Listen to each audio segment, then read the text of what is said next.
Well, if you can't beat him, I guess kick him out the building. Caleb Love was ejected, but Arizona still got that big old W in McKale North. It's Damon and I breaking it all down on the AZ Wildcats postgame. Don't go anywhere.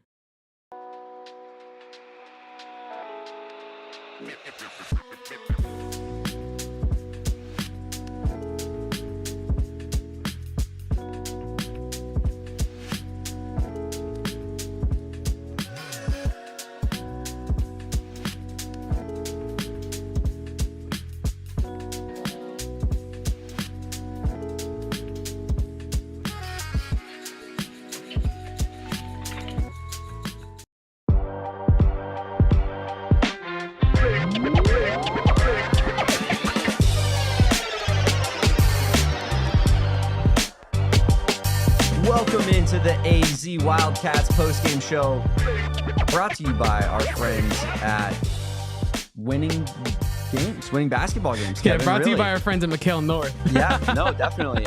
Arizona takes on ASU 81-72. I'm your host, Damon Fairall, coming to you live from PHNX HQ.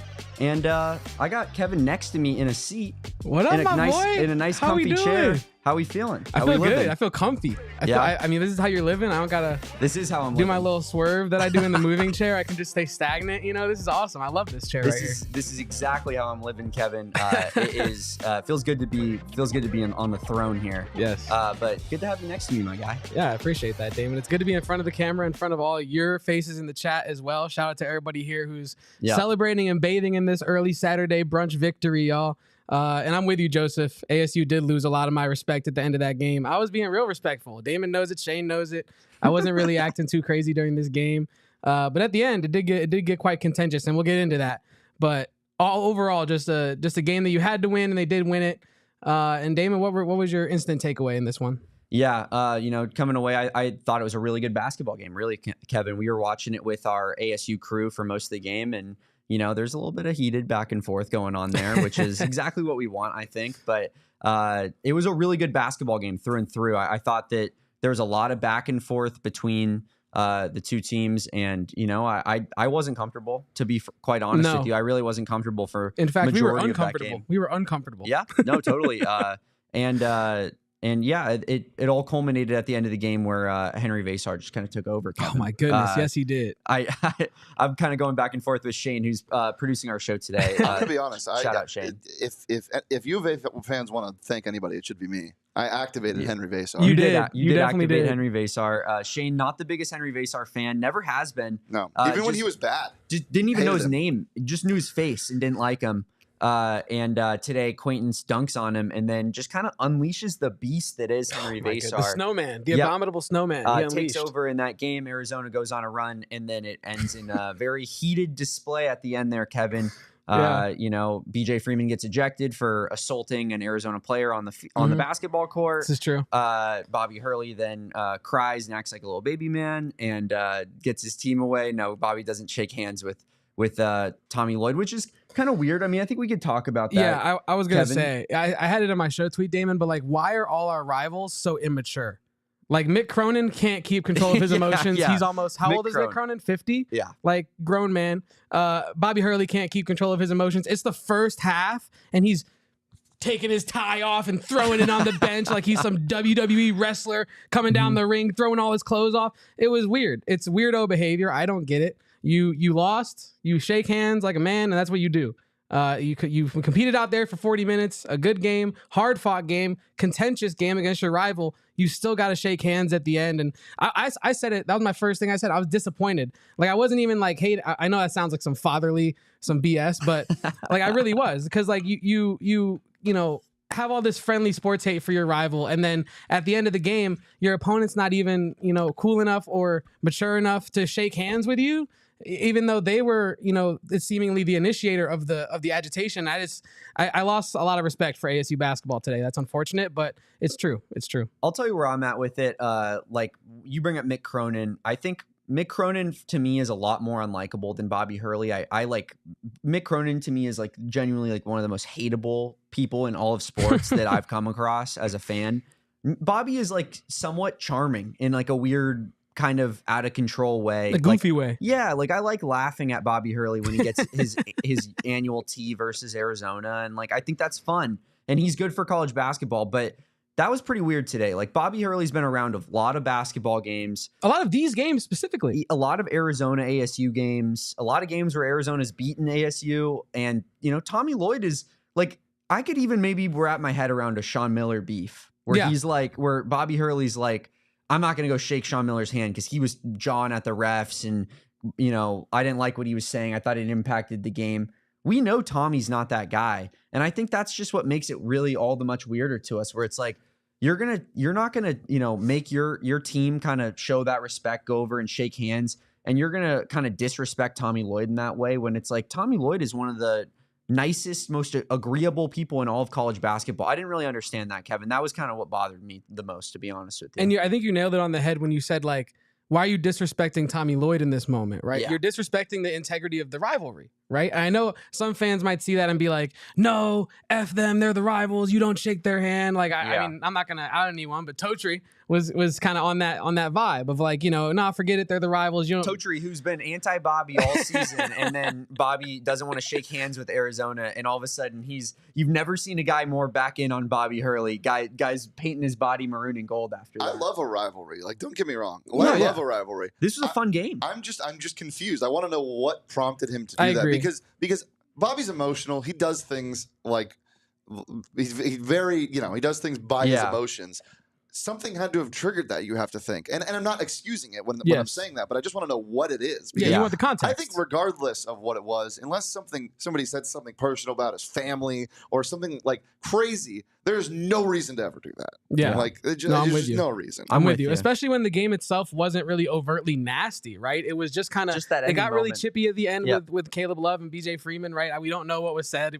We went back and forth in the office about this. We don't know what was said in that moment. But, something was said. Something was said, and you're right. It doesn't matter. From mine and Kevin's perspective, it doesn't really matter what got said.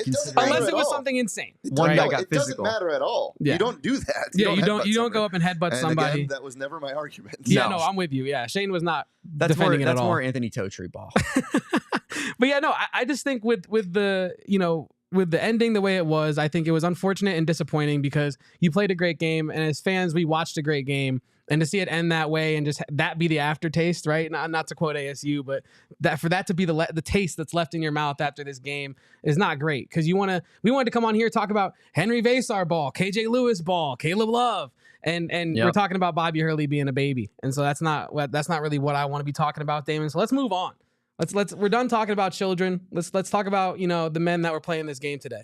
Well, I might want to go back to it in a little bit, but that's just who I am as a person. Damon can't let it go. No, I'll never let that live down. But I'll never forget it. But want to shout out my guy Chris here in the chat. Chris came to our takeover today. It was great meeting you, Chris. Like I said, DM our account. We're gonna throw a Brandon Bills hat your way, like we talked about. It was great to meet you, man. And again, thanks for coming out. Thanks to everybody that showed up to our takeover today, Kevin. We had a great time. We went to Postino. Oh my gosh. They had a great little spread for us. So amazing. Gave us a great drink deal as well. And then, we headed on over to the game, watched a very back and forth first half. And now we're ugly half. Very ugly half. At least from Arizona's perspective, right? I think that first half really played into ASU's hands. And we were talking about it a little bit. I really feel like that was Bobby Hurley's game plan and really is in every game against teams that are, just kind of inherently better and more talented than ASU is. He likes to muck it up, have the other team miss shots and then keep it close. And a couple things go your way and all of a sudden you're in a dogfight. I believe Arizona was up 32-31 at halftime. It was a very back and forth first half, but Arizona didn't get off to the start that it wanted to. Missed a ton of good looks, I'd say, Kevin. Lots of turnovers. Did make all their free throws, which was a nice sign. But in general, what did you see in the first half from Arizona that kind of concerned you, I guess? Well, I mean, I know you're cool with me doing this, but I'm going to start with the refereeing in the first half. Because it was, I'm not even trying to be a homer in this way. I think it was inconsistent on both sides. It was just awful officiating. And the game kind of, it lacked, rhythm, it lacked flow, it lacked control from the officiating crew in the first half. And I think, honestly, that's kind of what leads up to what happened at the end of the game. Because you lose control, it gets testy, and then at the end of the game happens and it gets over the edge. But that's what stood out to me initially was the teams couldn't really get going because the refs wouldn't let them. And I think Arizona in the first half, Damon, I'm looking at it right here, 3 for 12 from 3, 33% from the field overall. Just not, I mean, the offense, Damon, it didn't really flow very smoothly in the first half. And I think that's something that Arizona has to still, we keep talking about it, figure out going forward is the half court offense. How can they find a more consistent go-to successful offense when they need it? Yeah, it does feel like when Arizona needs a bucket, they can never find it, Kevin. And that could be a crux in the NCAA tournament, right? You go into the tournament late in March and you need one bucket, and I think we know who's going to take the shot, but we don't know if it exactly is going to go in or not. Just kind of depending on what the vibe is with Caleb Love at that time. But yeah, it was a rough first half. Arizona, had to. It was encouraging to see that they were up 1 point, given all of the things that were working against Arizona, the turnovers, the missed shots on decent shot selection, as well as just inconsistent officiating, and that goes for both sides. I didn't think that the officials were like necessarily in ASU's pocket. I definitely thought there were some weak calls on them too. Yeah, and it really to me felt like the officials just didn't have any control of that game from start to finish, letting them play physical on one end, touch foul on the other end. Like it just was super inconsistent to me. And yeah, I think that also affects the rhythm and flow of your offense as well. So, those factors definitely contributed to a really poor first half for Arizona, but came out in the second half and got the job done. And we already kind of talked about it a little bit, but really to me at least felt like jumping off the screen at me, Henri Veesaar was the kind of the catalyst behind Arizona's late second half run to take the lead and win this game ultimately. So did you see that as well? And what about Henri Veesaar tonight? Like what did you watch from him that kind of, was encouraging, I guess, because it's been a rough go last couple games for Henri Veesaar. Hasn't been the run that we maybe were starting to get used to seeing from him as of late. Damon, walk with me here as I take you on a journey of the abominable snowman, Henri Veesaar, in this basketball game. Because in the first half, I was actually very underwhelmed with Henri Veesaar. I noted here in my notes, like we were in the arena. Foul trouble, not only that, but he was really getting moved around low on the block by Jaden Quaintance, who's not a small guy. Jaden Quaintance is a beast of a human, and I know he's only 17, but he's a beast. And I was watching him. Henri Veesaar was getting moved around kind of at will down there in the first half. So what stood out to me was how Henri Veesaar overcame the challenges of ASU's size down low that was clearly giving him problems. And then in the second half, my goodness, he literally erupted. He had 2 huge dunks. He had 11 points on 5 for 6 shooting, 6 rebounds, even had an assist thrown in there as well. It's a good point, basketball and football guy. I was thinking the same. Henry does own Jaden Quaintance. Yes, he does. Yes, he does. That was a big discussion point here in the office. Of course, Jaden Quaintance dunked on Henri Veesaar, and there was, this is what Shane was referring to when he said that he awoke the, Henri Veesaar beast. Everybody was going crazy. Yeah, that they should go crazy. That was a nice little, cute little dunk there. Yeah, it was. Let's call a spade a spade. That was a ferocious jam. It was disgusting. It was gross. Yeah, it was really gross. But then it's able to be canceled out, and I can say that because then Henri Veesaar puts like a half poster on Jaden Quaintance, and then I treated it like it was even crazier than the one that Jaden Quaintance had. And then he was having a conniption fit, and then in his chair, smiling like a toddler. He gets a putback dunk, which was not on Jaden Quaintance, he was just near there, and I was losing my mind again. And then third time, almost dunks on him for a third time, Shane, and then gets fouled on that third one, doesn't go in. And then, of course, I can use the excuse of you can't guard him, so you foul him. But yes, it was a great sequence for Henri Veesaar. Kind of took over the game there, it felt like, for a quick second.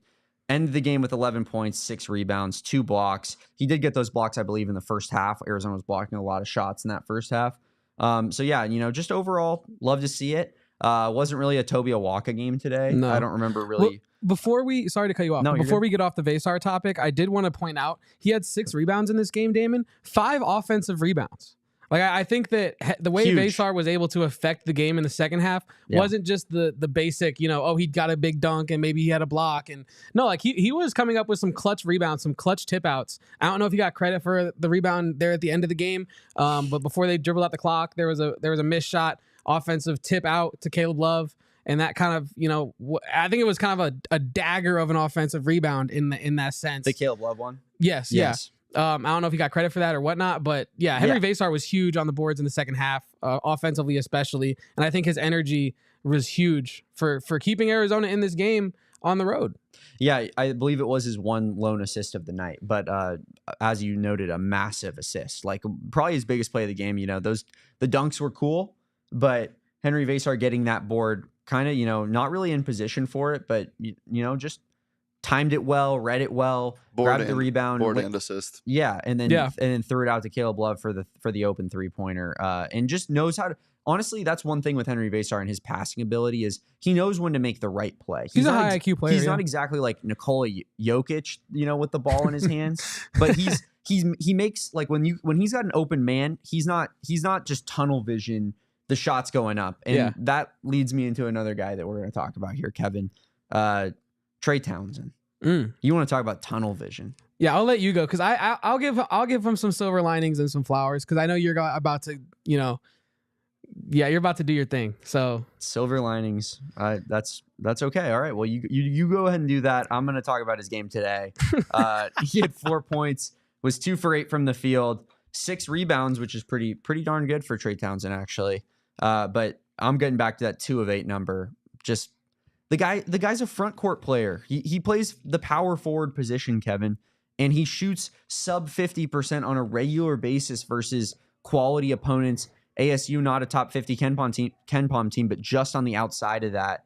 And you know, I can't do it anymore. I really can't. I'm sorry, but like Carter Bryant is just so much better for this team. I know Carter Bryant didn't exactly have the greatest game. He was also 2 for 8, but he had 10 rebounds, 4 steals, 3 blocks. Carter Bryant had 7 stocks by himself today, Kevin. And I just think that Carter Bryant, like I'm done with testing Trey Townsend game in, game out.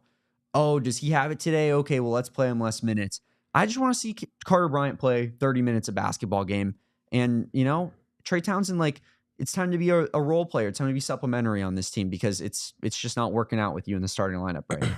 Yeah, I mean, honestly, I said I was going to let you go and on your little mini rant there because I know you're passionate about the Trey Townsend position. And some people would say. And I agree with a lot of what you had to say there, right? I really do. I think that the shot choice is the biggest problem for me right now with Trey Townsend. It's the idea that it feels like every time he's getting it on the block, it's a back up, nothing there. Maybe try a forced hook shot or maybe get it out to the perimeter. We were talking about it earlier. It's kind of like I don't like to say this about many players, but he's kind of a black hole player, right? Where it's like once that ball goes to Trey Townsend, you're not getting it out. Like you're not getting it back.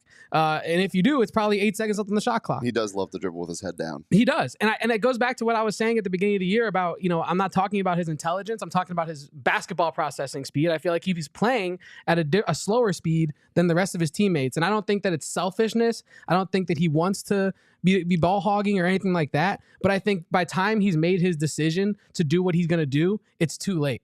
And I think that that's kind of my problem with Trey Townsend is the offensive shot selection because he's playing hard and Arizona needs his size. They really do. Like in that first half, he had, I think, a couple offensive rebounds in that first half where I'm like, Arizona just simply needed that offensive board. And so while Trey Townsend, I'm with you, nowhere near a perfect player, nowhere near even an above average Arizona player, right? But I think it would be a lot better if you're looking at this as 2 for 4 as opposed to 2 for 8, right?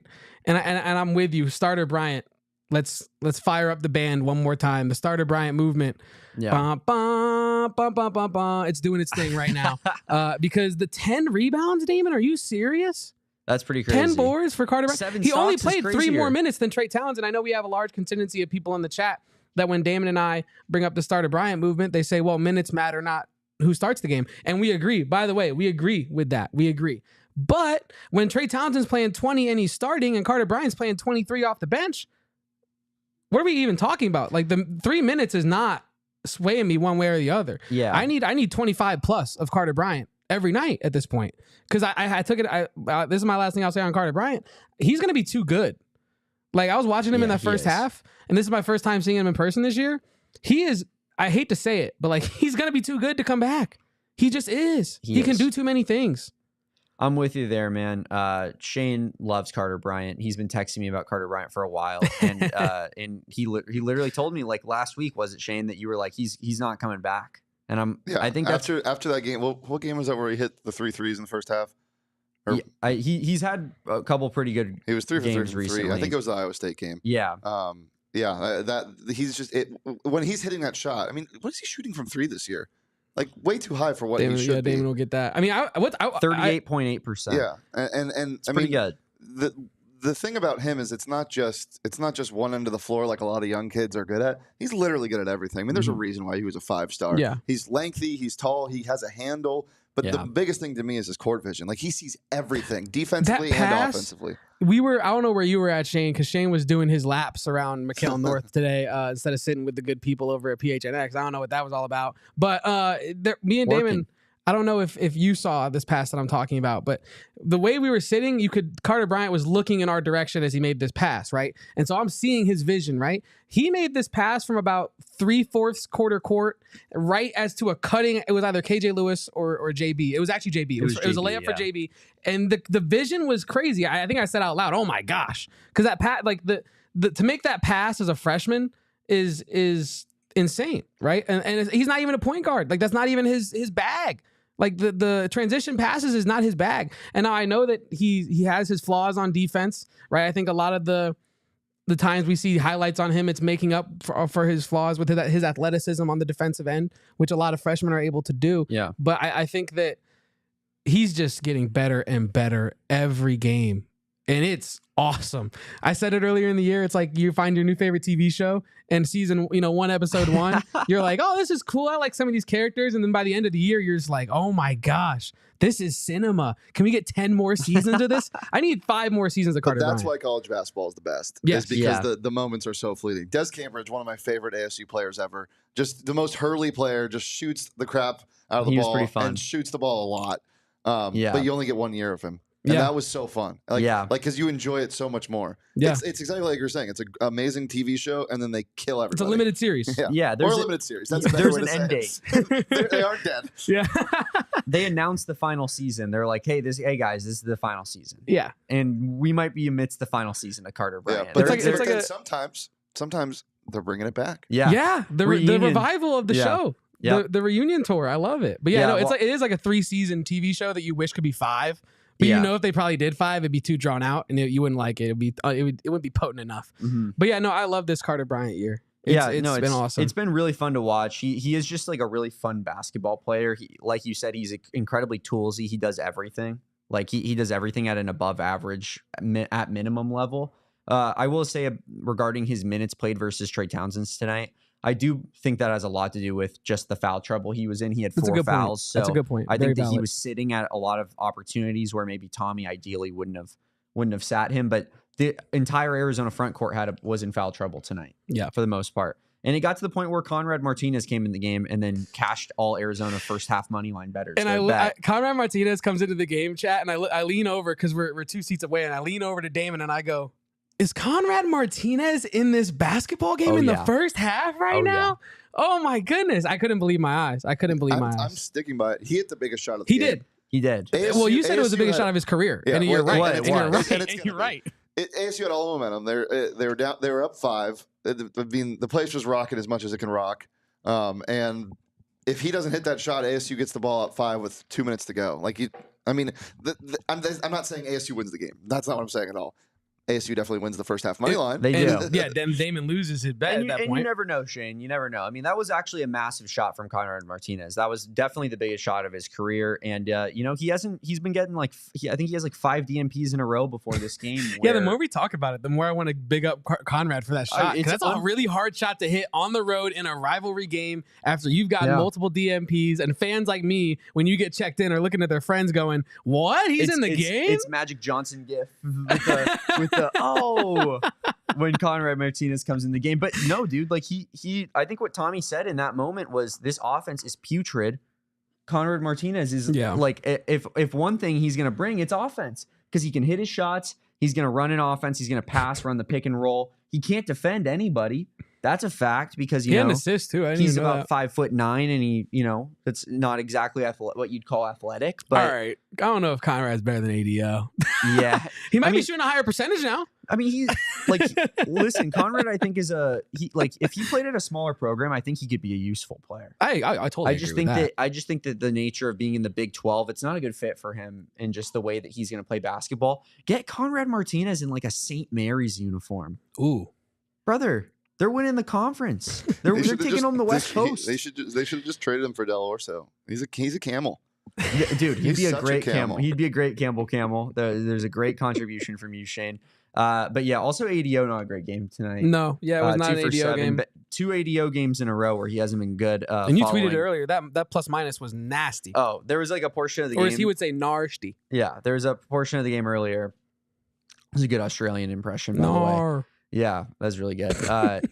There was a portion of the game where ADO is minus 15, and like the next closest player to him was like a minus 3, I want to say. I didn't even know that's possible. It's just you're losing your team minutes constantly the entire game. Tough. Yeah, I mean, Corey Williams and Saul Bookman talked about this on McKale Madness, I think literally last night.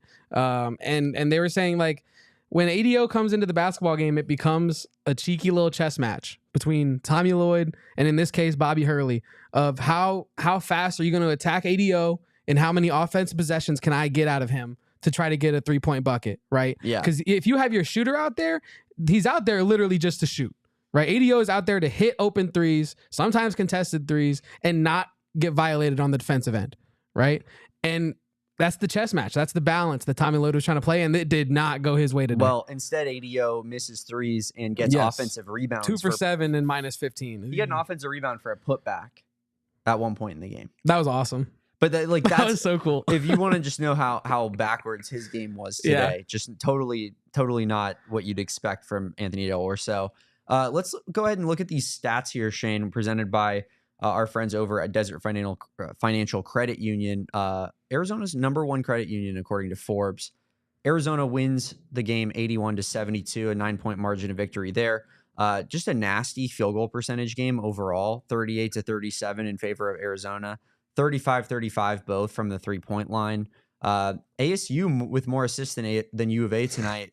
That's a little bit surprising to me. I don't know if you agree with that. Arizona 13 turnovers to 11 for ASU. And then Stocks, you know what we do. You know what dominate we do, the Kevin. market. We win by 10 plus every single time. That's such a hard say. You gotta make a shirt out of that. No, it's actually crazy, Shane. Like I don't even understand it. It's every game.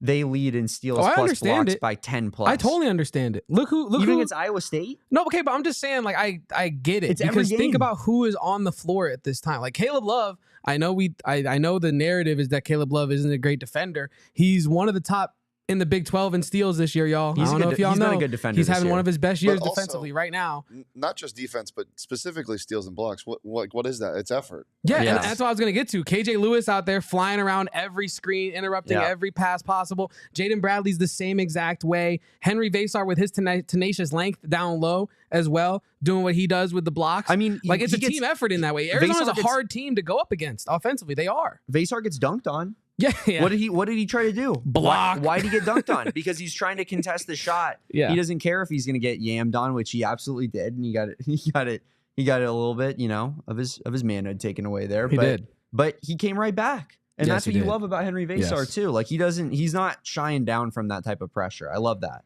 Yeah, and I think while the stocks stand out to me for sure, Damon, and I get it. I'm with it. Arizona has the corner on the market. Tommy Lloyd, might get investigated for insider basketball trading here pretty soon at this point with the way they're dominating the stocks. But I think first and foremost, what stood out to me, Damon, Arizona today on the glass, dominant. Yeah.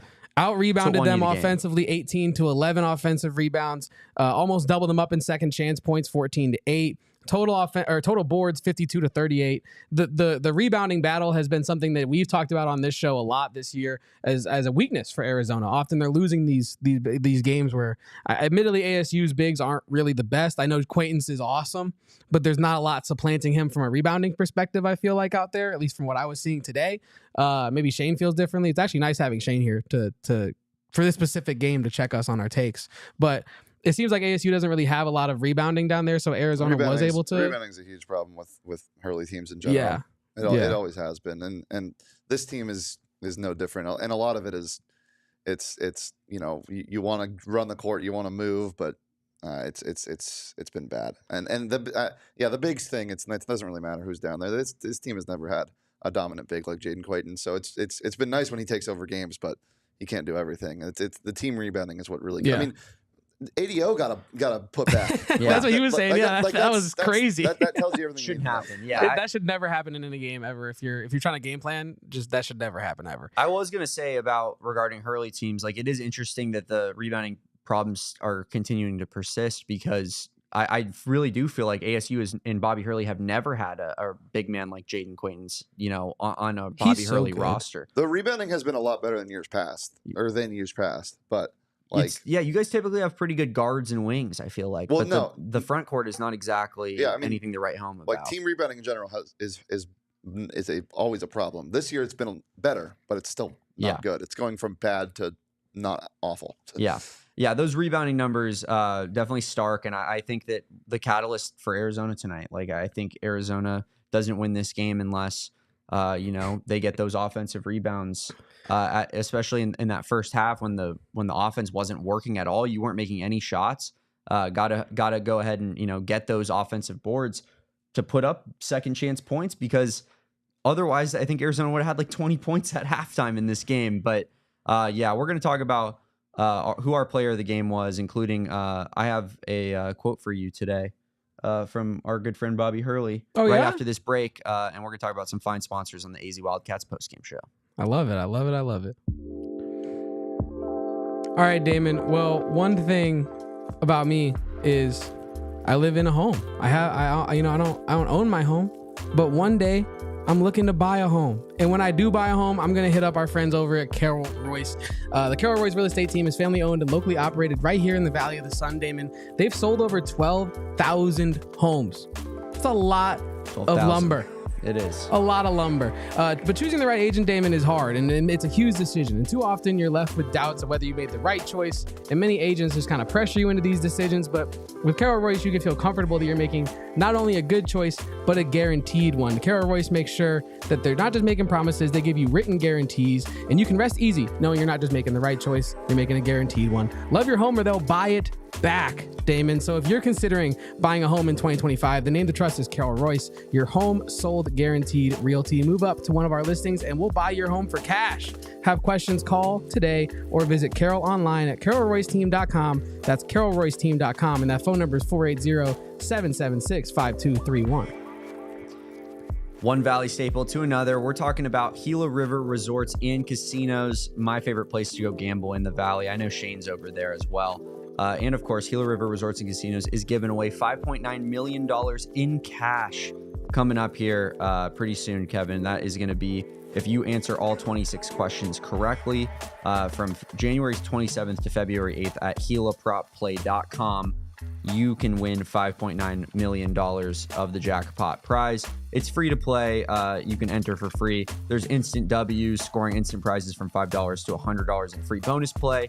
And of course, Gila River, we know that it's just got all the dining amenities, the spa, everything that you would want in like a staycation, a vacation, whatever. You're traveling to the Valley, you're going to want to stay at a Gila River Resort and Casino. I love Wild Horse Pass. Head on over to Gila River Resorts and Casinos. You do you at Gila River Resorts and Casinos. Visit playatgila.com for more details or check out the link in the description below. Well, Kevin, I teased it a little bit before that quick ad break.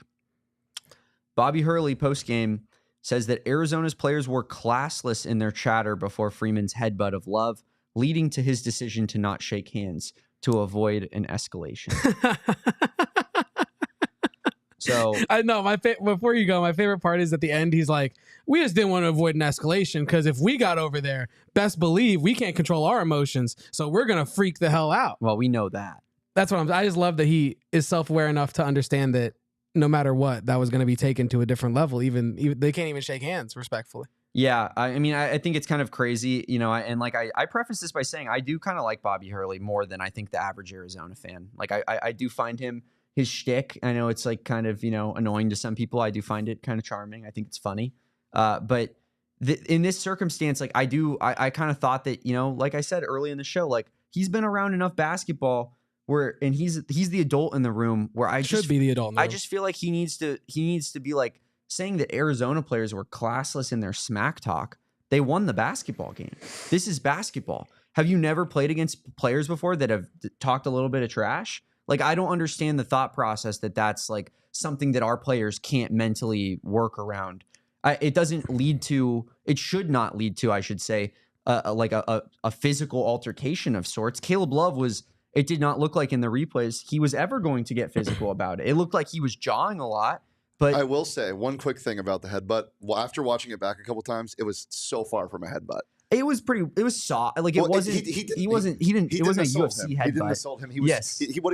What I'm pretty sure he was trying to do is he was trying to do the thing where the players hit nose to nose. Yes. That's what he was trying to do. It was kind of halfway in between. I also think he, I'm not trying to like combat what you're saying. I'm trying to add to it. I think he was walking up quite fast. Yeah. Like, I think he got a lot of momentum quickly. I think Caleb Love was talking. They're both jawing at each other. Caleb Love said something that escalated it, and he wanted to go at him. And Caleb Love then flopped when he tried to come at him.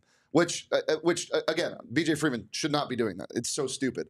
But his intention was probably not to headbutt and maim him. His intention was to just get in his face. I do agree with you. I do agree with you on that. I do agree with you on that. Can you main shot me for a second, Shane? Just me. No, I'd like to make it clear that when I said earlier in the show that BJ Freeman assaulted Caleb Love, that I was kidding. It was definitely not assault. I agree with you. It was I think it was kind of in between a headbutt and one of those nose to nose type situations that for some reason athletes like to do with each other. I was almost positive he was about to go, when I said he didn't assault him, that's not what I meant. Or when he said he assaulted him, that's not what I meant.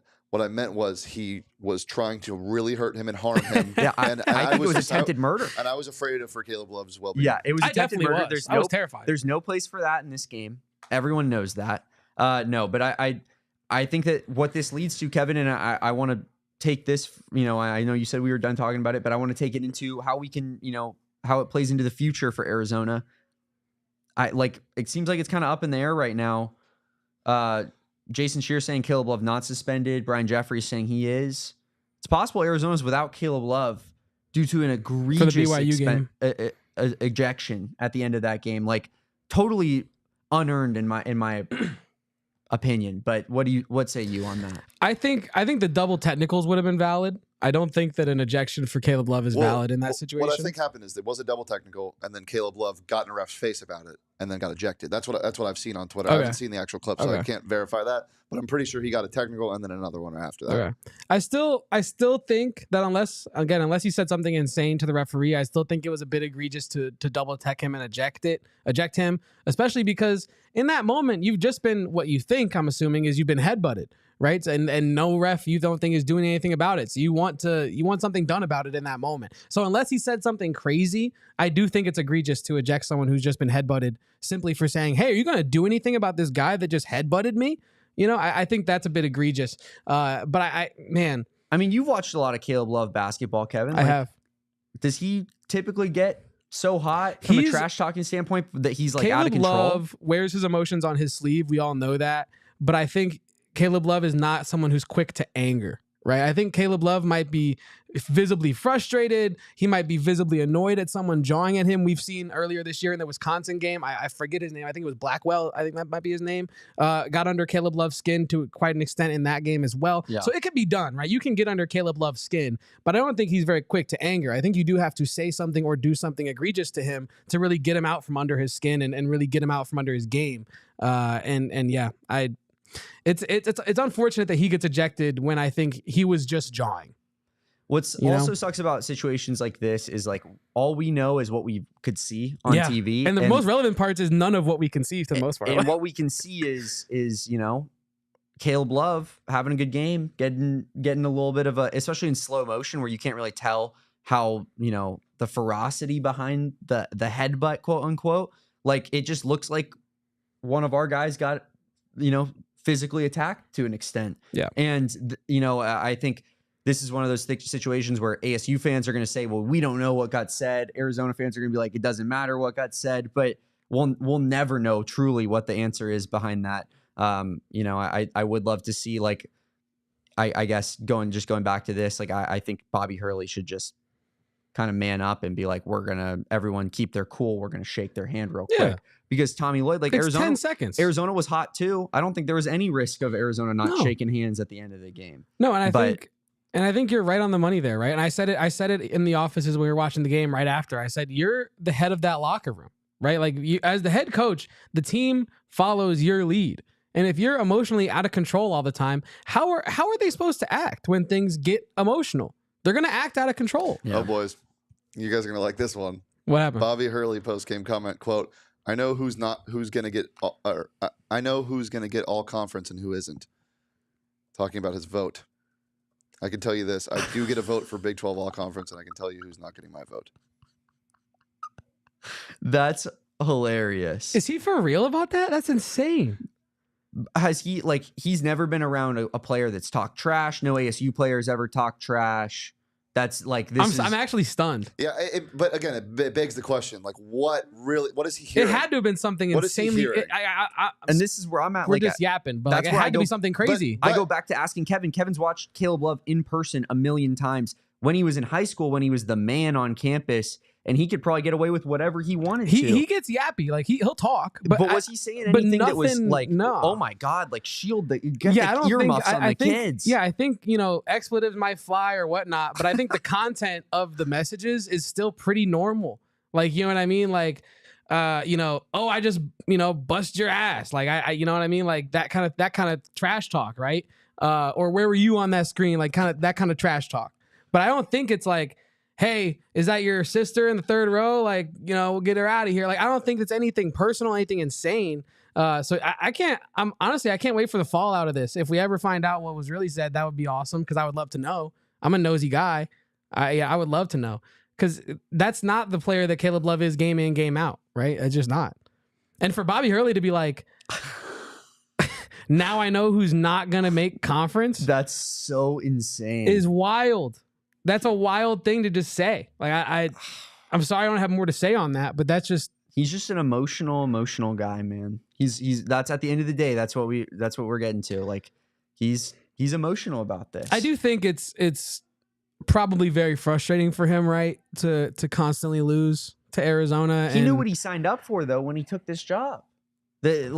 He can't be naive enough to think that was going to change. He likes the chip. He likes being the underdog. He does. He enjoys the job. Yeah, he has. I think he does. Yeah, a lot. Yeah, see, I'm with Nate. Like that, I'm not even trying to be like too dramatic. That's actually a fair opinion. Like I think seems like you're disrespecting the integrity biased. of the. Yeah, you are exposing your own bias. Not only are you biased, you're saying, hey guys, I'm actually not going to vote by what I think it should be. I'm going to vote by what I want it to be. Yeah, that's wild. Well, that's a crazy thing to do. I mean, it's just wild. Like, dude, you're again, like I'm going to keep saying it. You're the adult in the room. Like this is a wild reaction, in my opinion, to something that it really wasn't all that out of the ordinary. If I'm going to be completely honest, like it was a pretty run of the mill, testy basketball game play. I've seen like you never want to see it, right? You never want to see it, but yeah. like it's not something we haven't seen.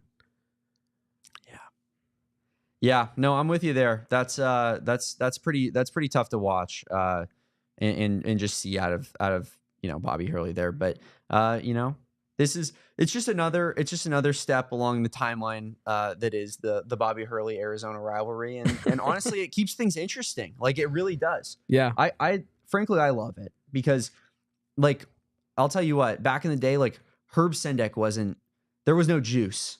There was no juice, Shane. None. Even when he had good teams, it was just like, yeah, this guy, he is what he is. Bobby's like going out like wearing like an F Tucson shirt basically to every U of A Arizona State game, and it's just like I love it. Like that's what college basketball is all about. That's what college sports is all about. And but yeah, the guy that did get ejected in the process, we are going to give out a player of the game, and we're going to give it to Caleb Love here because Caleb Love had himself a nice little night, 27 points, 6 rebounds, 7 assists. Kind of similar to that TCU game he had that Tommy was talking about from a month and a half ago, Kevin. Yeah, I look real silly for criticizing Tommy Lloyd for bringing that up. Well, I don't know about that. He brought that up after like 6 games. He did. It was a month. It was a good month after that performance. I was valid in the moment, but I will say that Caleb Love dropping a couple similar stat lines to that game not too long after, I was like, what is Tommy talking about? That was a month ago. It's just kind of, there's a little egg on my face. It's just a little bit. I was cooking eggs and it kind of splashed a little bit. Did he have 27, 7, and 7 in that game, or was it more than that? I think it was which game? The TCU game? Yeah. I think it was 33. Oh, I think that's right. I think someone you're right. fact check me, but I think it was 33. I think you're right. But yeah, no, Damon, I think that Caleb Love was 33. huge in this game, right? I think that Caleb Love's contribution of almost 30 points. You have Veesaar in double digits and Bradley in double digits, but no one even close to double digits outside of Awaka or Lewis with 2 and Brian with 8, but they both shot horrendous percentages from the field. Arizona's a team that you need 4 or more players in double figures to really consistently win games that matter, in my opinion, right? And I think that Caleb Love putting up almost 3/5 of that by himself is a huge starter point for Arizona, right? It's no longer Arizona goes as Caleb Love goes, but Arizona goes a whole hell of a lot farther if Caleb Love is doing this week in and week out. And he doesn't have to shoot the best percentages. He shot great tonight. 8 for 19, 50%, 5 for 9 from the 3. Yep. Great numbers shooting from Caleb Love tonight. We don't even need, as fans, that from Caleb Love every night. We just need 22 plus pretty much. And I think that we're seeing Caleb Love kind of get the weight off his shoulder, it feels like. And I think you and I talked about it on the post game after Iowa State. Was that the moment? Was the shot in McKale? Was that the moment that revitalized this team? Was it the moment that revitalized Caleb Love? And we're going to find out as time will tell, right? But I think that immediately we're seeing a more confident Caleb Love. And it seems like a happier Caleb Love. I know that at the end of the game, he wasn't very happy, but I think in general, you're seeing Caleb Love play with a little bit more freedom out there and a little bit less more stress. Yeah, right. More swag, less stress, right? Yeah, no, for sure. Caleb Love, like you said, kind of compounding on that Iowa State performance and the way he ended that game with a really good game in this one against ASU, 27 points, 6 rebounds, 7 assists, as we noted.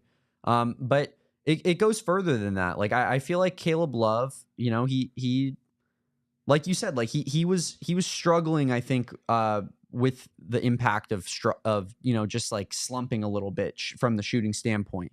And then now all of a sudden, we know how streaky he is as a basketball player. Seems to have a little bit more confidence in his game. Seems to be taking it to the rim a little bit more. We see the smack talk, right? Obviously, lost himself an all-conference vote in the process. But yeah, Caleb Love, this is a step in the right direction, and it's one thing that I know we talked about this on a podcast earlier this week, but Corey Williams mentioned it, and I thought it was a great point. Arizona is just damn near unstoppable when Caleb Love puts up these type of scoring performances. Yeah. Like, it's really hard to beat Arizona when you're going to get that production from a Caleb Love where he's putting up 20 plus points in a basketball game Arizona scores 80 in. So yeah, I think, maybe it's not the end all be all. Like maybe we thought going into the season, like if Caleb Love is struggling, is Arizona's probably going to lose. Maybe that was kind of a thought process we had early on, especially when he was struggling and Arizona was losing about every close game they were in. It seems like the Wildcats have found a little bit of a way to win games when Caleb's not exactly hitting, but also now that he is hitting at a more extended rate, things are looking in the positive direction for the ceiling of this roster. Yeah, Damon, and I do have more I want to say about Caleb Love, but I do want to talk about some of our fine sponsors here on the PHNX AZ Wildcats podcast. So we're going to do that right after this break. Don't go anywhere. Well, Damon, Bobby Hurley worked up a sweat tonight. If he didn't win, he definitely sweat. And if you got a little bit of BO or you just want to up your personal hygiene is the words I'm looking for. I don't know why that took so long to find those two words. But if you're looking to up your personal hygiene, Mando is the way to go. A beautiful, beautiful company over at Mando. They help me smell better every day, Damon. I know we were grinding for a while to get this $5 raised so I could not stink up the office every day. I wear deodorant now, folks, and I wear Mando. So I appreciate our friends over at Mando for helping me leave all my bad hygiene in the past in 2024, and I brought Mando with me into 2025. Mando's starter pack is perfect for new customers. It comes with a solid stick deodorant, cream tube deodorant, and 2 free products of your choice like mini body wash and deodorant wipes. I like the deodorant wipes because you can kind of just do it on the go, right? Let's say you're at a basketball run at the gym, you don't got your stick on you, you just got to do a little quick wipe. You don't got to fully shower, but you just got to do a little quick wipe. You'll be all set. And as a special offer for our listeners, new customers get $5 off a starter pack with our exclusive code. That equates to 40% off that not free, but your first starter pack. Use code PHNX at shopmando.com. That's SHOPMANDO.com. Please support our show and tell them that we sent you and we're helping you out with some Mando. Kevin drove me on over to Desert Financial Arena, otherwise known as McKale North, earlier today, and he drove me in whatever car he drives. Didn't really pay attention. All I do know is that it would have been a lot better if Kevin had himself a nice Sanderson Ford to drive me over to Tempe. Sanderson Ford. Hey, hit me up, Sanderson. Yeah, definitely. You hear the man. Hit him up. Sanderson Ford, the official vehicle partner of PHNX Sports. We love our friends over at Sanderson Ford. Treated us like family when we went over to their campus, hung out with them. And that campus, Kevin, is the biggest Ford dealership in the entire nation, not just in Arizona, in the whole country. Sanderson Ford doing it right, doing it big time. Got all the different types of vehicles, every option that you could want. They got the Fiesta, the Focus, the Bronco, the Mustang, the F-150. You already said it, but the Badlands. Bronco Badlands. I just like saying it. You do. You love it. You just love the name. But there is a certain aura around the name of a car where it like impacts your decision making on how cool the car is. No? No, yeah, there definitely will. Sorry, I'm looking at Richard Jefferson. I saw Saul in the chat. I'm looking at Richard Jefferson in the chat. We're going to get to that after this break, Damon. Please continue. Bronco Badlands. Awesome name. You want to get yourself in one of those guys. I want to get myself in a brand new Sanderson Ford for the best deals in 2025. Choose Sanderson for a no hassle, no pressure, no nonsense experience, and get more for your trade-in with easy on-the-spot financing. Drive into the new year in a new Ford from Arizona's most awarded Ford dealership. That's Sanderson Ford. Let's Damon, fill me in on Richard Jefferson. What is Richard Jefferson saying about Bobby Hurley? So he has not tweeted all day, and his first tweet today is a retweet of the video of Bobby Hurley refusing to shake hands with Tommy Lloyd after the game, and him waving his players off the court, encouraging them not to interact with Arizona players. You know, don't show sportsmanship. Get over here with me and be a loser, sore loser. Yeah. Richard Jefferson quote tweets this and goes, "Hey, Bobby, you're still acting like a clown. He's always been this way from my days working at the Pac-12. Feel free to share with him. BTFD." Y'all knows what that stands for. And he continues to say, this is him now quote tweeting the Bobby Hurley post press conference clip by saying, "He would call the Pac-12 offices if you said anything even remotely constructive about ASU. Multiple analysts were warned. He would complain the schools owned the network and they better not say anything but positive things. I could go on more about his antics, but I'll just let him take this L." And then he didn't actually stop there. He continued to say, "I support a lifetime contract for Bobby Hurley at ASU. Like and share if you agree." Let me hit that retweet right now. "Like and share if you agree. Arizona will pitch in to make sure he keeps coaching." RJ, let him have it, big dog. God, I love this. Unfiltered, man. Because this is deserved, right? Like, and this is why I came on the show and I said I was disappointed in the ending of this game, because this was another good game in this rivalry, a storied rivalry. And because Bobby Hurley is immature, I think my mom said it in the chat, shout out to my mom. She said there's a difference between being emotional and being immature, right? There are emotional coaches and then there are immature coaches. If you're actually hearing the announcers give your team constructive criticism and you call the Pac-12 offices, if this is a true story, and you call the Pac-12 offices and go, they had better only say positive things or else. It's like, who are you? Like, I get that you're Bobby Hurley. I understand that, like, you have this past that is awesome, but the present is embarrassing. That's the only word for it. Like, you have this great history that you're now tarnishing, by the way. Like, all this stuff he did in college, all this coaching he's done as a grown man, he's tarnishing it right now by acting the way that he acts. And yeah, you love Bobby Hurley because he's goofy. We all like to laugh at Bobby Hurley when he throws a tie and acts like a cartoon character. Love that. But if you're in that locker room, if you're the parents of one of these players, that's who you're going to let parent your child every day. And now I'm not trying to get too dramatic over here, but I like it. Yeah, that was a little too dramatic. But I'm saying I'm saying with recruiting, like, LeBron James has to entrust someone to every person that interacts with your child is parenting your child, right? Teachers, advisors, anything, right? They're to an extent and influencing your child. And so I think that it's irresponsible for him to act this way, knowing the role of a head coach on a basketball team. I'm not trying to say he's a bad person or that he's, some, animal or anything, but I'm just saying, like, you gotta know, like, you gotta be more mature in these moments. Like, Tommy Lloyd, this all happened to his team. Have we heard a peep out of Tommy Lloyd about this? If we did, it wasn't enough to go viral or get clickbaits on it. We're going to hear from Erica Day later in the show. She's going to call in, and we're going to find out exactly what Tommy Lloyd. I hate coaches like this. Got me hot. Got me physically hot, Damon. Yeah, no, that was a crazy, this has all been kind of a crazy whirlwind of emotion here. Like, I think, we keep getting back to it. Like, we've seen Arizona and ASU get in these type of games before. This is nothing out of the ordinary. So the overreaction of not shaking hands and whatnot just feels kind of nuts. Waving your players off. Like making a scene out of it. Even if Josan St. did want to go up, or BJ Freeman did want to go up, well, I guess they got ejected. But you know what I mean? Like, if they did want to go up and just say, hey, KJ, like, great game. I'm sorry you got out of hand. Like, hey, all good on this side, right?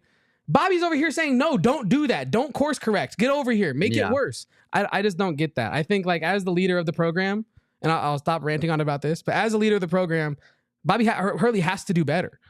Like, and I'm an Arizona fan. I should want this to all burn down and be not great. But when it's embarrassing to, like, what he's done for himself in his career, like, that's where it's, like, just truly disappointing. And honestly, like, I'll take a little bit of a step back from what your whole thing, which is crazy for me of all people. But, like, I don't think that this is really tarnishing Bobby in general. Like, I've always been of the opinion that the second that ASU gets rid of Bobby Hurley, he's just going to go to a Big East school and get back in a place he's a little bit more comfortable and his name means a little bit more. And, I think that'll be a better fit for him. Like we're just going to play gross defense, and I'm going to recruit players from New Jersey and New York, and, like, I think that's just where he needs to be. So I don't think that this will, like, tarnish any of his, like, overall legacy.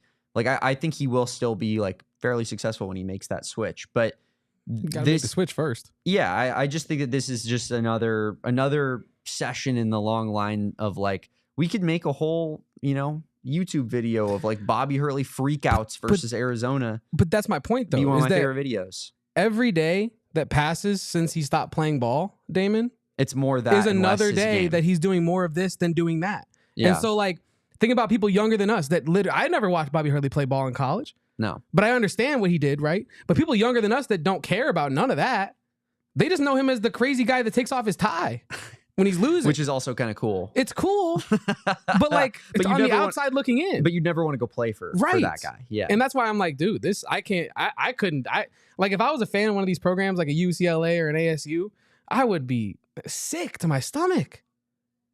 Like, I feel confident that I would vote Tommy Lloyd for president.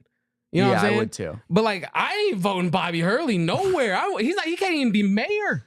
I ain't even let him be a councilman on the city board. What about, like, a street traffic guy? No, because he's gonna be like, oh, rolling stop, spike the stop sign, cars going left and right. Guys who don't listen to him. Yeah, just man. Like, there's no place for that kind of, like, emotional immaturity. I'm just saying. Moving on.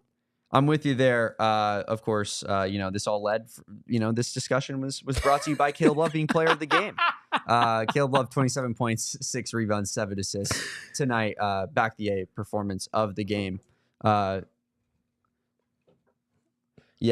Caleb Love, unbelievable. Continues to kind of play better. This was a good performance for him tonight. Huge, very timely performance. 5 of 9 from 3, Kevin, as you noted earlier, which was, I think that's a big deal. Like, we haven't seen the 3-point shooting from Caleb Love this season at really any level, to be frank, but especially not with any consistency, especially not in Big 12 play in particular.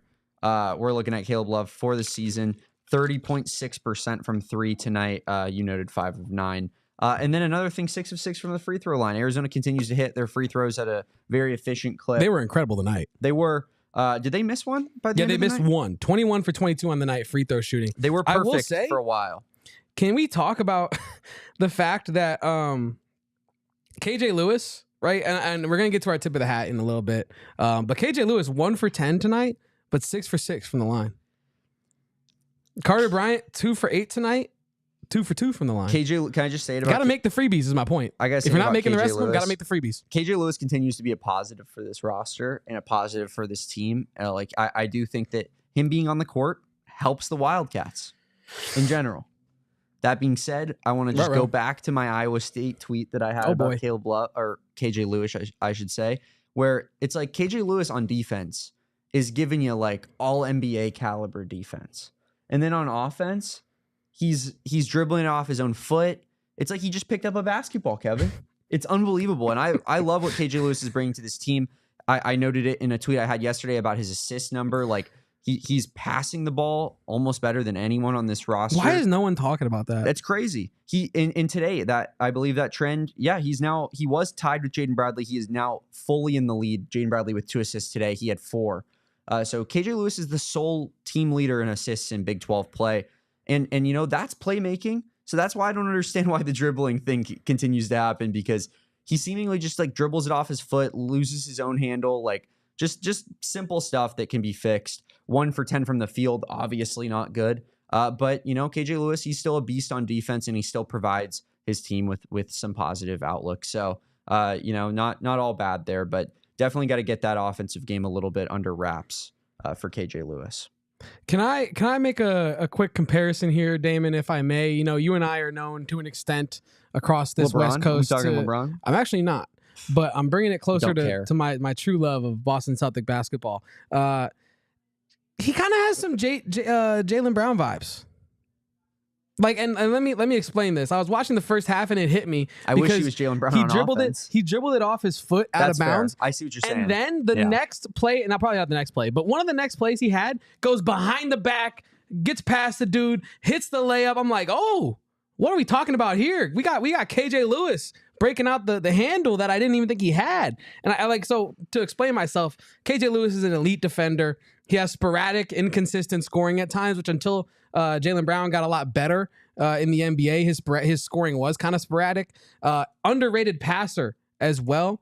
I think that, while Jaylen Brown isn't, exactly leading the league in assists, I do see the facilitation getting better and better every year. And he really struggles with ball handling. The meme about Jaylen Brown being able to not dribble with his left hand, I think you can say probably the same thing. Is it a meme? I mean, okay, the observation, you're right. No, Shane joked it is a meme, but the observation that was true, that Jaylen Brown had issues dribbling with his left hand, I think applies to KJ Lewis. And I get a lot of the same vibes with him. Just a real contributor in all levels of the game, except for when he tries to put the ball on the floor. And then you either might get prime Allen Iverson for 2 seconds, or you're going to get someone who, like you said, looks like they just picked up a basketball. And so I think KJ Lewis has been incredible to watch. He might be my favorite player to like just purely sit and watch on the team, because the way he flies around the court and all the ways he contributes. But I think, he really does give me some Jaylen Brown vibes. I like the Josh Hart comparison as well. And yeah, it's only a good thing when the 2 comparisons I have are guys who are going to be in the NBA for 10 plus years, right? Like, yeah, no, I think KJ Lewis definitely projects from just like the way he plays the game as like an NBA player, but he can't do that if he's going to be so loose with the basketball. I agree. I do agree. That's the one thing I think he's got to get. I mean, the shooting isn't great either, obviously. For the record, I'm not saying he's going to be JB or Josh Hart, but I am saying that the vibes, like the play style is there. The ways in which they contribute are there. That's my main point. Yeah. Yeah, I mean, he clearly. I feel comfortable saying he will never be as good as Jaylen Brown. Me from as an well. offensive I also feel comfortable saying that. Josh Hart. I mean, like I think Josh Hart was better than KJ Lewis is currently. Josh Hart in college, I'm saying at Villanova, but I think that is an attainable goal. But definitely got to get a little bit better from just a ball in your hands type standpoint, and I think just a catch and shoot 3-pointer standpoint as well, because Josh Hart makes corner threes not super consistently, but he does. And KJ Lewis has struggled with it. Interesting here, Kevin. Iowa State just lost to Kansas State at home by 19 points. I just want to... What happened on this road trip for Iowa State? Did the state of Arizona just completely factory reset them? Yeah, they just got factory reset. I told you, man, that Kansas State is not an easy game. We can't just chalk that up as a W before we go into that game. Kansas State, like... That's one of these Big 12 teams that can just beat anybody. Same with ASU. ASU's like that as well. Like the lower teams in this conference are still pretty damn good.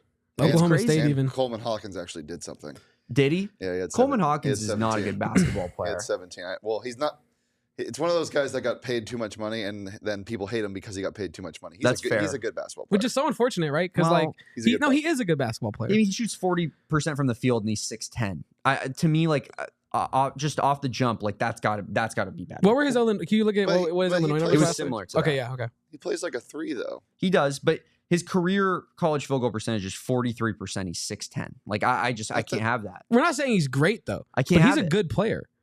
But I think it is like the way that which we think that we should think about him is shifted because of the fact that he's now being paid to play for KSU as opposed to Illinois. And he was a big time recruit, right? Yeah. Wasn't he like a 4 or 5 star type guy? So. Yeah. I mean, I understand. He's solid, but I wouldn't want him. Here's this. I wouldn't want him on my team. I think that's a fair way of putting it. Like I don't think he's contributing. Would you rather have Trey Townsend or Coleman Hawkins right now? I'd rather have Coleman Hawkins 100%. But that's not exactly brother. Brother what? I'd rather have Bashir Jihad. You just said you wouldn't want him on your team. Trey Townsend. And then you just said you'd trade him 2 players for him. You trade Trey you trade Trey Townsend for him, and you said you trade Trey for Bashir Jihad as well. Yes. So you're saying you do want someone on your team named Coleman Hawkins if it means you can get rid of Trey Townsend. Yes.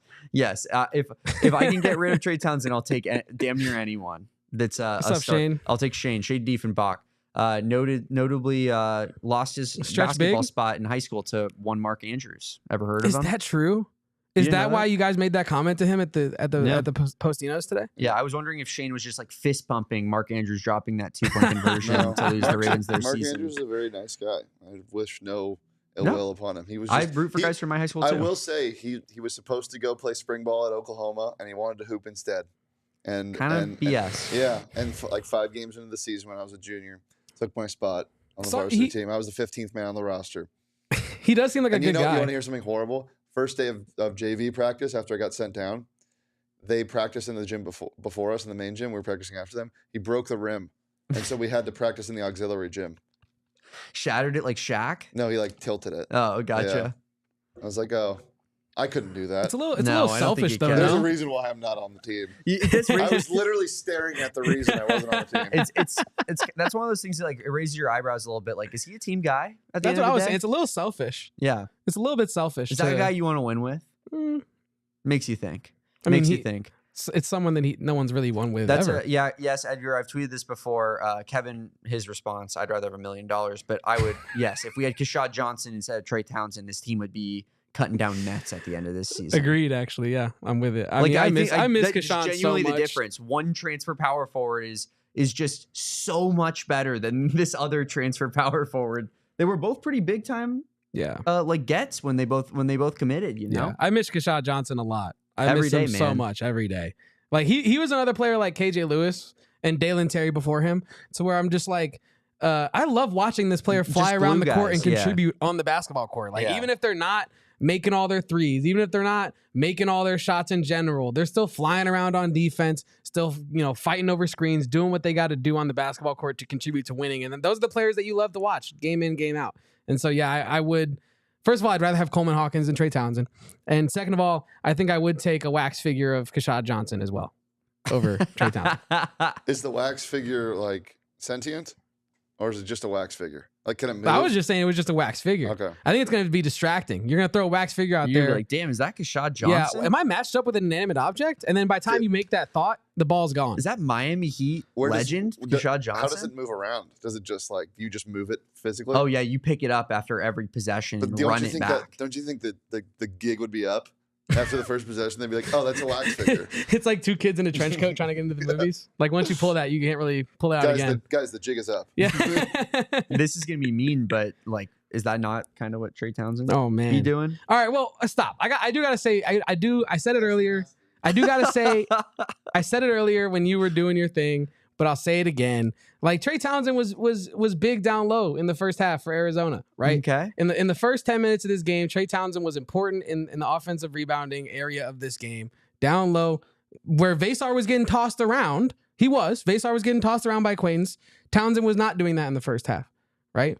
Now, again, I said it earlier, if he's not 2 for 8, I think we look at this a lot differently, right? I think we look at him more as a contributor. But when Trey Townsend's out there shooting 7 to 9 times a game, or even 6, honestly, even 6 times a game, that's not what he was brought to Arizona to do, right? Like, this is rebounding, defense, and like contribute, like, picking up the scraps on offense. I think he did come here to score though. No, but not volume. That's what I'm saying. He's here to pick up the scraps of the offense that's left for him by like the main ball handlers on this offense. But what happens is the ball gets to him in the post and it becomes a black hole, right? Yeah, because he just doesn't process at the level of which a Big 12 basketball player needs to process the game. I think that's why we talk about he dribbles with his head down. That's why he's not passing out of the post. Like, I just don't think his basketball IQ is at the level of a Big 12 player. I'm not saying like actual IQ. No, I'm talking about like processing speed on a basketball floor.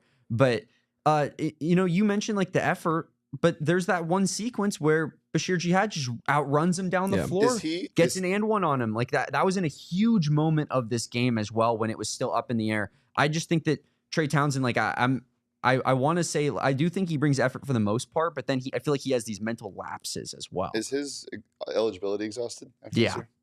It's a shame. Because like these guys, these type of guys who you see struggle that come from smaller conferences, you think they just need 1 year? That can be fixed. I mean, I agree. He could definitely get better. I love this take, actually. End of the year. Like the game does slow down for you once like Big 12 basketball is not just like, you're not just going into another conference. You're going into the conference. Like you see with ASU players that, I mean, not BJ Freeman. He came from the Horizon League. He's hooping. But other than that, like the game, hooping and headbutting, boys. Does slow down for these guys. So if and I also think like maybe Tommy can do a better job of setting him up for success by playing him less, but playing him differently. I was just about to. I also I want to let you guys speak on that because I don't know if he can because I watched U of A ball like you guys have. I was gonna say Tommy Lloyd has spoken this season a lot about this specific topic, but with Tobe Awaka, right? He's talked about how Tobe Awaka has been easing into the system, right? Early in the year, he was struggling. He looked lost out there, but it's because he's trying to learn the system in the moments, with live action, right? And I think Trey Townsend, it's taking longer for him to do that, but I love that take, Shane, that if Trey Townsend was around for next year, he probably looks a lot better than he does in the first half of this season. And, I think that Trey Townsend, by the end of the year, I'm not saying he's going to be Carter Bryant. I'm not saying he's even going to be like above average, right? From a contribution standpoint. But I do think we'll see more consistency out of Trey Townsend as the year goes on. And I really do believe that because I think that the way Tommy Lloyd coaches, it's clear that it takes a second for guys to click into that system if you're coming from Horizon League ball or if you're coming from high school like Carter Bryant, right? This is not the same style of basketball that these guys are used to. And I think that takes a while to unteach a lot of habits, right? You're teaching habits that Carter Bryant's never learned ever in AAU, right? He's never really cared about defense in AAU, never cared about rotations in AAU. It's not taught. And now you come to college and you're teaching a puppy some new tricks. But now with Trey Townsend, you're teaching an old dog new tricks, which is just as hard, if not harder, right? And so I think to break a lot of the bad habits that Trey Townsend might have gotten a hold of in the Horizon League might take longer than we think. And yeah, I mean, me and Damon, we're not the two most patient guys with Trey Townsend, that's for sure. I mean, it has been over a season or it has been over a half a season, right? But I think that there is some wiggle room and some patience still to be had for Trey Townsend, I think.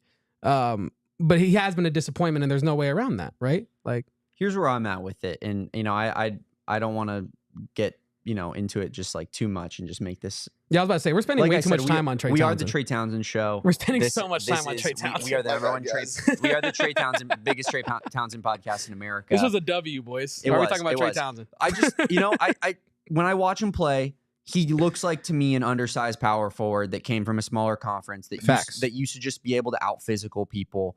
And I think he's kind of capped his ceiling as a college basketball player. I know that you guys are talking about development. I don't know that there's that much room left for that. He doesn't have that room. I think his skill set was easy to overpower people in the Horizon League, but now that he's playing against more athletic dudes who are taller than him, bigger than him, faster than him, I don't think that it works as much. And not to mention, that's the physical part of the game. He can't hit a single jump shot. Like if he takes any mid-range, any 3-pointers, he's not hitting them. Like that's kind of just where I'm at with Trey Townsend. I think one other quick thing on Trey Townsend though. Don't you think there's a reason that Tommy keeps having so much faith in him? Like what is he seeing? I think in practice he must be nuts. Yeah. And so where is that? Like because U of A has physical competition in practice. They got guys that'll fly at him.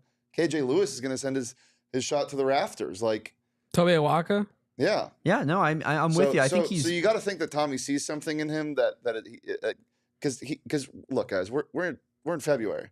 Like he is playing him less and less though every game. Like I think, mentioned this. Yeah, I think that he's at the point now where he's like, okay, we finally can't really let him play out of it anymore. We kind of have to stifle his minutes a little bit more. Yeah, but the leash is shortened for sure. I think that there is something to what you said. Like Tommy Lloyd knows basketball much better than I do, much better than Kevin does, and he's watching him every day, and he thinks that he can contribute to.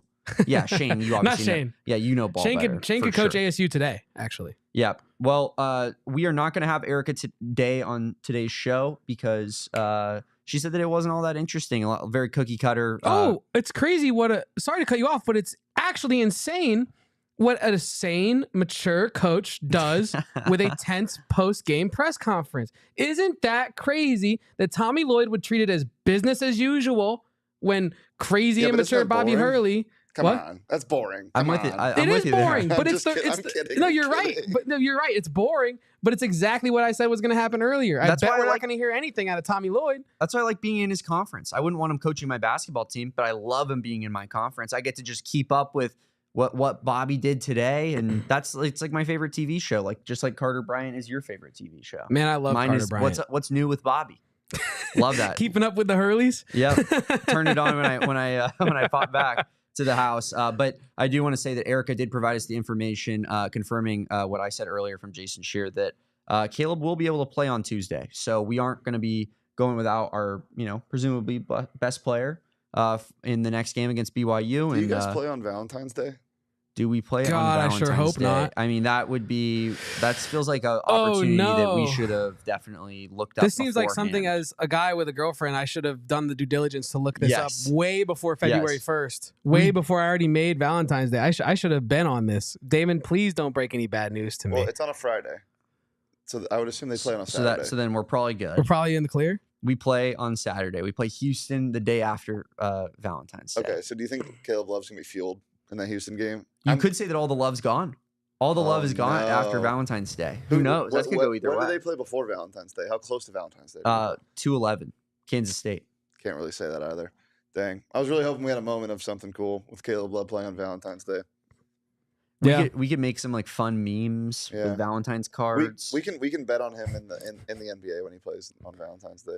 Yeah, no, you think he's going to the league for the G League Ignite? Yeah, there it is. Yeah, I was about to say where's the dig coming in here? That's the AZ Wildcats post game show, everybody. Thank you for tuning in. Sorry that it derived into a little bit more negative Trey Townsend talk, as it seemingly always does, Kevin. Yeah, and I can't get out of my head. I take my credit on this because I also did go on a crazy Bobby rant for a little bit, but like that was coaches, the story.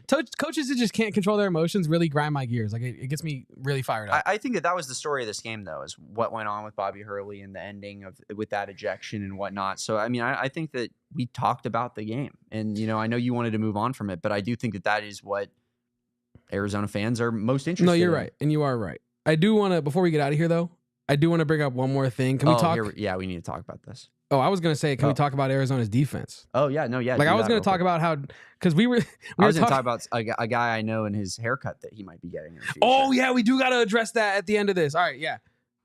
We have two more topics. Real quick, I just want to compliment Arizona's defense. I think that the tenacity has increased dramatically, and the consistency has also increased dramatically, Damon. We talked earlier about how they always seem to lead by a lot in steals and blocks. The stocks category, they cornered the market on that one. I just keep coming back to KJ Lewis, man. Like, I came away from this game, and I had the realization that KJ Lewis is the engine of this team's defense. Like, he just is. Like, KJ Lewis runs this team's defense. Yeah. And I think it's very underrated, the impact that KJ Lewis succeeding has on the team, right? Arizona wins. Caleb Love does well. Wow, look at Arizona getting carried by Caleb Love, right? Arizona loses. Caleb Love struggles. Oh, where was Caleb Love? Arizona wins. Caleb Love struggles. Well, they won, even though Caleb Love... No one ever seems to want to talk about KJ Lewis in all of this, right? I'm not saying he's our star. I'm not saying that, he's needing to step up. But I am saying that game in, game out, KJ Lewis tries to do everything, right? Now, some nights he might go 1 for 10, right? Like he did today, right? He doesn't do that very often, but he made his free throws, 8 rebounds, 4 assists. He gave you 4 fouls, but he also contributed with 3 blocks and 2 steals, a plus 12 in just 27 minutes. Like, I think KJ Lewis, it's time to talk about KJ Lewis as being one of the main pistons in this engine, Damon. And he's got me fired up too. I just love KJ Lewis, man. He's a great basketball player to watch. He is fun to watch. I think you're right about that. He is the defensive engine of this team. As you know, that's why he gets the playing time when he's 1 of 10 from the field. Like if he was shooting 1 of 10 from the field, not providing anything on the defensive end of the floor, he wouldn't be playing very much for a Tommy Lloyd team. But and not only is he's like playing hard on defense, but he's taking the number 1 assignment for the most part. He seemingly is always guarding the Adam Millers of the world, or and he was having a good game today, Shane. You scoff at it, but he was ASU's leading scorer for a long portion of the game. Whatever happened to a guy named Curtis Jones? One of Iowa State's best players. Stifled. Absolutely shut down. Yeah. People in the postgame wanted to be like, he had an off game. No, respectfully to Curtis Jones, KJ Lewis locked his ass up. That's what we do. Like, that's what happened. Like, he is an incredible player, and he will continue to have success this season when he's not playing against KJ Lewis. Lost Highway says money at the line, too. That's a big factor. Like, you can keep him in your late game moments to continue to defend the other team's best player because you trust him at the free throw line. He's not a liability at the free throw line, despite him maybe being more of a liability. 21 of 22 from the line, by the way, tonight for you. Yeah. Guys. Yeah. Only really missed once. And if this narrative is true that he really did go to Tommy and ask to come off the bench, I don't know if that's true for sure or not, or if that's just how they're spinning it so that he looks better. Like, if that's true, he looks awesome right now. Yeah. Like, how smart does he look right now? Even in a 1 for 10 night. Even if he didn't ask, how smart is Tommy for making the change and being like, hey, we're just going to tell people that you came and asked me to do this? Because either way, KJ Lewis is a star in all of this. And yes, you never want to see a player go 1 for 10, but when you're 85% from the line and you're doing everything else that contributes to winning, you grab a lot of leeway in that sense. Yeah, no doubt. He's just a winning basketball player. Who's not a winner? Anthony Totri. We're going to talk about it real quick. I was thinking, there's no reason why you aren't able to give the buzz cut. Yeah, it's a buzz cut. Like, you can just put the clippers on. You can't mess up. You Totally. literally can't. Totally. I think that I'm going to pitch that right as soon as there's no way he's going to be down for it, but you should be able You think to. he's not letting me do that? No. It'd be great content, but no. Has Totri left the building? Has Elvis left the building? I mean, their show ended 15 minutes ago, so I'd assume he's gone. I'm just kidding. Someone said up in the chat, Shane, if you scroll up for me real quick, someone said that Totri called the team mentally soft. He did. I didn't hear that, but I did see that comment. Game. Love it. We'll see how mentally tough he is when sporting his spiffy new haircut there. No, he wanted to do it. He did want to do it, but totally does. It's the same thing as me saying I was going to dye my hair if I got a bet with Eric or something. I just want to do anyway. At the same time, guys, he is hair guy. He's big poofy hair guy, and we've never not seen him with that hair. So it'll be interesting to see with he might look like a damn fool. I'll say it. He might look like a fool. What if he got a little peanut head? What if? That's a great contribution there. That's why you Kevin. come to this show is for the head shaping analysis. Yeah. Little Trey Townsend talk mixed in. Yeah. That's what this show's all about. Calling Bobby Hurley a child. This show's all about winning. You can win with us, leaving us a like on this video, subscribing to this channel. Help Kevin sleep at night. These like numbers are looking pretty solid. Kevin, what do you say we get it up to like 75? Maybe you get like a good solid 8 hours tonight. Oh, yeah. If we get to 75, I'm hibernating tonight, ladies and gentlemen. Love it. We won't see Kevin all next week because he'll be hibernating. That's honestly a good transition right there. Oh, yeah. You won't see me next week. I will be in New Orleans with my guy Shane. We'll be at the Super Bowl on Radio Row doing stuff for PHNX Cardinals. So make sure you're locked into PHNX Sports. Stalking T-Mac, maybe. And stalking T-Mac. Yes, we are. T-Mac will be there, and we're going to do everything in our power to get to talk to him real quick. T-Mac will be there, and we will talk to him. Yes, we're gonna make it happen. I'm going to get a mic. I'm going to throw it in his face, and we're going to talk some rock respectfully. Real quick. Yes, the most respectfully. I also want to say, T-Mac? Speaking of you being out of town, Damon, I'm going to miss you so much, buddy. Oh, but thank you. Not too much. Because on Monday, Justin Spears will be joining the show. The great Justin Spears. Anyone who knows U of A sports knows who Justin Spears is. Anyone who's gone through the U of A, done journalism like these two guys have, know who Justin Spears is. So, yeah, look forward to Monday. Justin Spears joining us at noon. He'll be here for the whole show. And Damon's going to get up out of here, leave me for a whole week. And, that's all. I wanted to plug that real quick. Oh, we do have Totri. Wait, Totri, kicking me real quick? Show the people your one last look at the Congratulations. Yeah. Congratulations. Yay! We got a handshake. We heard there might have been some tears on the Sun Devils post-game show. Oh yeah. Full of tears. Why don't you show the people your hair real quick? They've seen my hair. Well, no, but this is the last look. Yeah. This is like, it's not goodbye. It's see you later. Get on the camera. Get over here. Get over here. What do you got? What's your last words for your hair? Yeah. My last words. Yeah. Last you words. tell the people. I can't I gotta squat down here. Yeah, there it is. My last words. Yeah, bro. I said it 3 times now. We'll be back. We'll be back. That's actually maybe the best last words for hair ever. Huh? Pitch him the idea. Oh yeah. I was thinking like, why don't I just buzz it? No. But He said you can't say that. You can't mess up a buzz though. Yeah, Like, it's a if you buzz cut. because it would also be really good content. No. Why not? I don't know if y'all can hear him chat, but he's saying, no. No, That's a I pretty won't good, do it. Damn good impression. Wait, I thought Totri was sitting in that seat for a second. Yeah, okay. I'm 5'8" and gorgeous. I'll tell you what, Totri, we work on that. We'll workshop that. We'll see what we can come to an agreement on terms of me. It'll be done by the time you get back from your little. I'll do, you know what? Yeah. Well, Shout out Joseph. Joseph with the emoji of what Totri's going to be looking like here in the future. That's going to do it for us, guys. Follow Kevin at Kevo Post. That's KVOPOSTS. Follow me at Damon Dog. That's DAWG. Follow Anthony Totri Bark, and his bark, bald bark. ass head. My bald ass head. Yeah. What's your at, Totri? Anthony _Totri? Whoa! Wow. We're off Look at set. that. We're going off-roading. And of course, follow PHNX _Wildcats on all social Whatever. media, PHNX _sports as well. Follow at Shane Beef.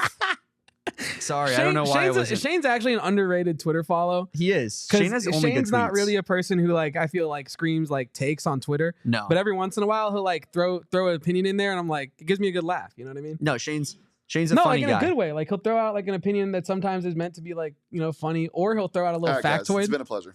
It really has. Follow It Shane, has. follow all of us. But Shane Yes, first. Give us a follow, and we will catch you next time on a Monday edition of the PHNX or AZ Wildcats show. Until then, peace and bear down. We all silly like the mayor.